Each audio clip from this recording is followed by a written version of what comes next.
Shocking news தான், இருந்தாலும் accept பண்ணி தான் ஆகணும். ஏன்னா தமிழ்நாட்டு மக்கள் கொடுத்த ஒரு ரிசல்ட்டு. அதாவது இது வரைக்கும் பார்த்த வரைக்கும் யாருமே வந்துட்டு ஆட்சி அமைக்கக்கூடிய அளவுக்கு யாரும் வெற்றி பெறலை. அதில் தாவேக்கா லீடிங்கில் இருக்காங்க. ஸோ பார்ப்போம், தாவேக்கா பை சான்ஸ் ஆட்சி அமைச்சதுன்னா அவங்க சொன்ன வாக்குறுதிகள்லாம் கொடுப்பாங்களான்றது எனக்கு ரொம்ப சந்தேகம்.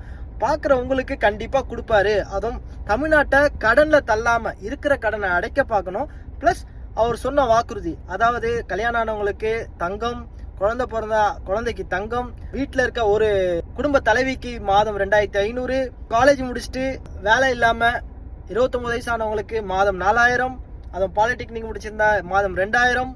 அதுக்கப்புறம் பார்த்தீங்கன்னா +2 முடித்தவங்களுக்கு ஹையர் எஜுகேஷன் பண்ணுறதுக்காக அப் டு 20 lakhs வரைக்கும் எந்த ஒரு வீடோ இல்லை எந்த ஒரு அசட்டோ காட்ட தேவையில்ல, அப்படியே லோன் தருவோன்னு சொல்லியிருக்காரு.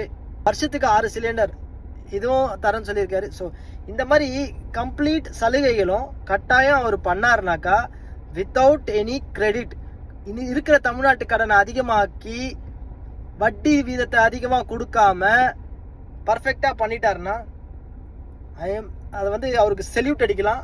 அவருக்காக நம்ம கண்டிப்பாக ஆதரிச்சே பேசலாம்.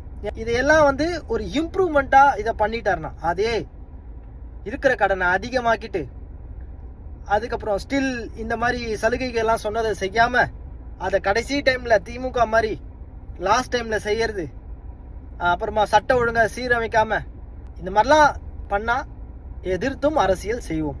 Anyway, congratulation for TVK.